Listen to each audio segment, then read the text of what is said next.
Hi, welcome to BuzzLogic Vino Diaries, where influencers talk and I taste, or in this case, smell.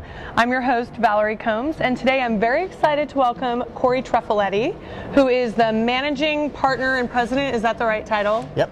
Okay, of Catalyst SF, which is an interactive marketing firm here in San Francisco focused on emerging media.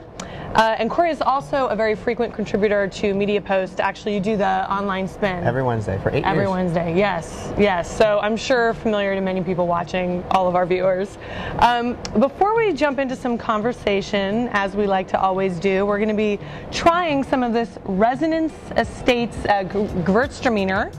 And I'm told that this is more minerally. Is that what we were told? Yes, because that word is sweet. used a lot. Yes, minerally. And it's really fun to say. So let's see. All right. Are you a white fan? Do you like Gewürztraminer? I always say that wrong. I like whites during the day. Yeah, me too. Yeah. In the summer, Reds are at preferably. night. Yeah. It's not really warm outside, but we're gonna deal with it. Yeah, exactly. It's kind of nice and refreshing, though. Yeah, I kind of like it. Yeah. A little bit nutty, even.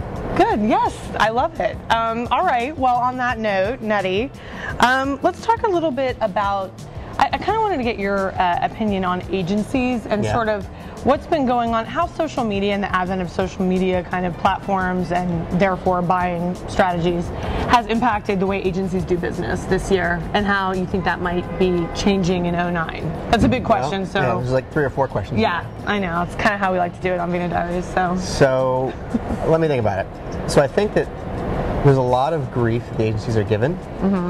They're given a lot of grief because the model that they have is a bit antiquated and changed. Right. And the fundamental issue with agencies these days is that they're really compensated to do what they do best, which is spend money. Right. And social media and mobile and a lot of the ways that you can market for brands and for products, etc., does not rely on spending money first anymore. Right. So the problem is that the agencies need to be able to figure out a way to be compensated to think strategically about ways to reach a target audience without spending money, or at least spending money as a last resort. Right. So opening up a new way, a way to get compensated for the strategic thinking part of what they do anyway. Is that what you're saying? In addition to the spending money part. Yeah. And if you look at staffing structure in an agency environment, 90% of that staff is account execs, media planners. It's executional people. It's tactical people. Maybe 10% is really strategic thinkers, and it needs to evolve so that they're heavier against strategy and less against tactical, because tactical is a commoditization. Right, right. And especially with social media, you ask it's about so much social about media, strategy, strategy and figuring out ways to disseminate information and to distribute an idea or distribute a message without paying for placement. It's about incentivizing you and whoever else to talk about something. Right. How much has social media been sort of factoring into your kind of strategic thinking for your clients over the past year? It's pretty strong. I mean, social media and mobile are finally both, I feel like they're sort of maturing a little bit. Yeah. So they're People have been saying that about mobile forever. I know, but I literally think that this is it. Like, I really think with the applications and the sort of advent of the app stores and all these different, the change in the platform itself, the mobile platform, I think it actually is a year where it's going to mature. So I think mobile and social media are just much more important now. You can't overlook them. Like, it used to be you had TV and radio and print and maybe some outdoor, and then you had online, and online was search and display. Now you have to consider mobile and social media as an opportunity. Well, one thing that you brought up in one of your recent articles was the fact that standardization is such an issue, and that these different types of media are still thought of as emerging, whereas they're not really emerging. Mobile and social media are here. So what do you think it's going to take to actually standardize on social media, for example, in terms of metrics of success? How close do you think the industry is to that? It's not real close. I mean, I think that it's funny, I figure we've got a 2-year stint where this whole recession or economic downturn or whatever you're going to call it is going to be around, and that's the best opportunity to standardize and to level the playing field and to make a platform so that it's easy to scale later on. You know, it's funny, I was thinking about it on my way over here, that my best work has been done in recessions, right? My best work was in 95, 96, 97, and then in 2000, 2001, 2002. The best ideas and the best stuff you do is when you're tasked to think about it in a completely different manner, and a recession is the best time to do that. So this is a great opportunity to be able to figure out how to standardize the businesses that we work in, especially the ones that don't rely on a paid media basis or as a paid media fundamental. Right, right. And I think you know, if this is a 2-year process, I think we could literally get everything done inside of about a year and a half. Right. So predictions for 09, you know, let's talk a little bit about what we think next year is going to look like. You know, you said, I think in something I read that Q1 is going to look pretty bad in terms of ad spend. Horrible. But yeah, things looking up or maybe turning a corner a little bit in Q2 and Q3. I think Q3, people will start to realize that, all right, stuff has been bad for a while now. We've had 4 or 5 straight quarters of not performing and not hitting our numbers. We have to stimulate our business in some way, shape, or form, and the best way to do that is to go out into the marketplace and do some marketing, whether it's paid media or unpaid media.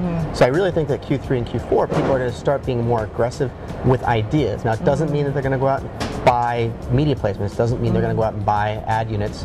It means they're going to be more aggressive in trying to figure out where their audience is and how to talk to them. So let's talk about Facebook a little bit, because it's just something that dominates the headline. Well, you know, are they really going to be able to make good on sort of the advertising silver bullet that people sometimes think that they are sitting on? What is your take on sort of where Facebook as an advertising platform is going to go in 2009? I'm not totally sure. I mean, it's funny, as I always try to look at things from a consumer perspective first, and the ads on Facebook are very targeted, but they're not very influential. You know, I notice them, but they never force me to do anything. Right. And why do you think that is? Is it because of the brands that are doing it, or the format of the ad? I think the format and the impact of it. I mean, it's noticeable because there's a lot of white space on their pages. I actually think their new redesign makes it less obvious where the advertising is, so therefore it blends into the clutter a little bit more. But that being said, I think that I just think that they're missing the opportunity. Like, I heard some interesting new ideas in the last 3 days about some companies that are trying to utilize the social graph, if you will, the social profile, to augment what's happening with behavioral targeting, and then to utilize that to drive direct response advertisers, which the majority of money being spent is still direct response online, or at least driving some sort of relatively immediate action. And if you can find a way to do that in social media effectively, I think you've got a really strong trajectory for growth. So I think that's what they have to figure out how to do. No, that's a good point. Well, you brought up another interesting point in one of your stories about your dad joining Facebook recently. So maybe talk a little bit about that experience, because I know that I also have had quite a number of family members join Facebook and friend me, and I'm actually finding, you know, the worlds are colliding. I don't know, do you think that's a dynamic that's continuing to happen, where people are, you know, they're personal, they're professional, Facebook's becoming more and more mainstream? What do you think this is going to mean for advertisers for 2009? Well, it just means that the medium's maturing. You know, if my dad shows up on Facebook, I kind of consider that to be mainstream media all of a sudden. Like when my dad started downloading music illegally, don't tell anybody, you know, but when he started doing that, Mr. Treffiletti. when he started doing that, all of a sudden peer-to-peer became very, very standard, right? Napster was what everybody understood. You know, my dad, I always gauged my dad against the rest of the world and what I do against my dad. And it's funny, when what we've been playing with and what we've been involved with for 5 or 6 years jumps into the mainstream and other people start to pick up on it, then it becomes a viable opportunity. It becomes a very mature opportunity. And you know, you can measure the growth of different types of media as when it hits the mainstream and when mainstream advertisers can start to utilize that to reach their audience. And now we don't have to justify it anymore when my dad's on it. We don't have to justify it when your parents are on it. Because all of a sudden it's just understood. Right, exactly. Very good point. Excellent. Well, thank you so much for joining us today. That was easy. I know. All you did is convince me to have a glass of wine. You have a glass of wine, you know, you chill out a little bit before the holiday gets here, and you know, that's the way it goes. Thank you very much for joining us. Check out Catalyst SF's website. What is it? www.catalystsf.com. Excellent. Thank you so much, and cheers. Bye.